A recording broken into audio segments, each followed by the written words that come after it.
Well, it's a new era at Rice University down in Houston. Michael Bloomgren succeeds David Bailiff, who had quite a bit of success at Rice. Now, the interesting fact about you is your first head coaching opportunity, but plenty of experience in the college coaching ranks. You come from another fine academic institution in Stanford. What do you bring from that experience which led you to this opportunity at Rice University? I think the first thing is an understanding that the academic requirements are an advantage, not an obstacle, as some people see them. So I think when you talk about it, I know how to recruit to this model. It's something I'm very comfortable doing and something I enjoy doing, quite frankly. You take a look at what Rice has accomplished over the years. It's one of the smallest undergrad enrollments in the entire country of Division I universities, but yet they've had success. They've gone to bowl games in several years. I guess it was 3 or 4 years straight they went to bowl games. Now, you, on the other hand, Stanford, a program which is highly regarded, nationally ranked. Do you see that same type of success can be experienced at Rice University? Absolutely, and that's why I chose to take the job. That's why I circled it as one that I wanted to be a part of, because I think when you can recruit those kids that are different, that want to challenge themselves in every phase of their life, you can really build a team and a heck of a locker room with those guys and win a bunch of ball games.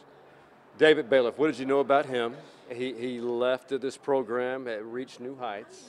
Now it's your turn to achieve your own new heights. What have you heard about him, and what did you know about him before taking this job?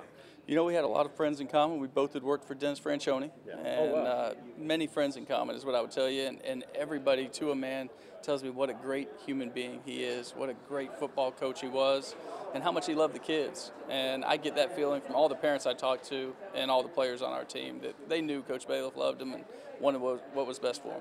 Now, where did you work for Coach Fran? Which university? I worked for him at the University of Alabama, and then I worked for him for a brief time at Texas A&M. Oh, beautiful. In recent history. So when I say recent, I say the last 20 years because we were both at that stage of our lives where we wonder where all those years went by.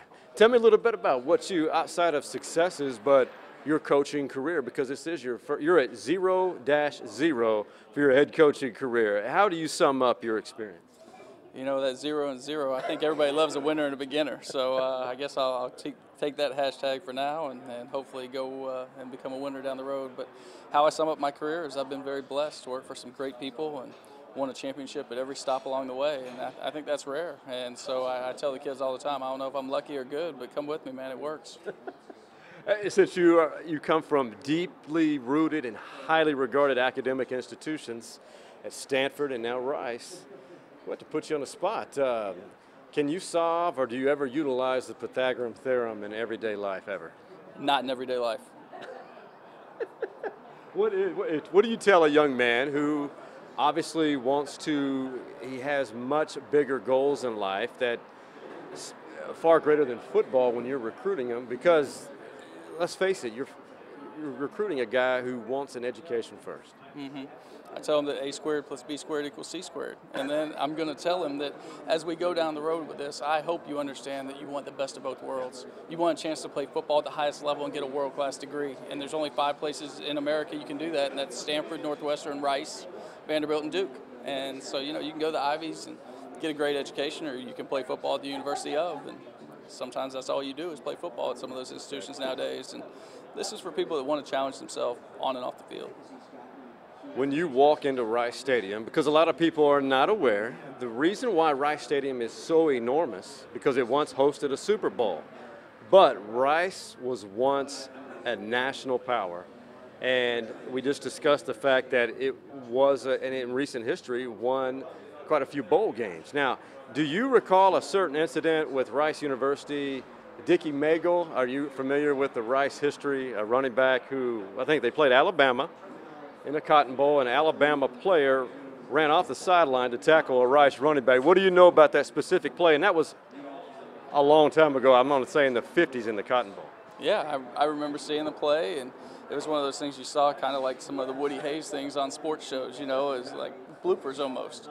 Unbelievable at the time, and I think if I remember correctly, they were awarded the touchdown. What's your favorite go-to quote? Let's say I'm one of your players, and you noticed I've been given a average effort at best and you see me on that downward slump, like I need to be motivated in my classes, on the field. I'm human, but I need someone to motivate me. What's your go-to quote? I'm going to remind them that they chose Rice for a reason. You know, they didn't choose it to be average. I don't want to coach effort. I want to coach them to be better than they've ever been. And but going back to a quote, we don't want to talk about that quote because I don't deal with kids like that. I deal with kids that are self-starters and motivated. What I want to talk about is like the intellectual brutality that we talk about, the way we want to play, the way we want to get after people on the football field.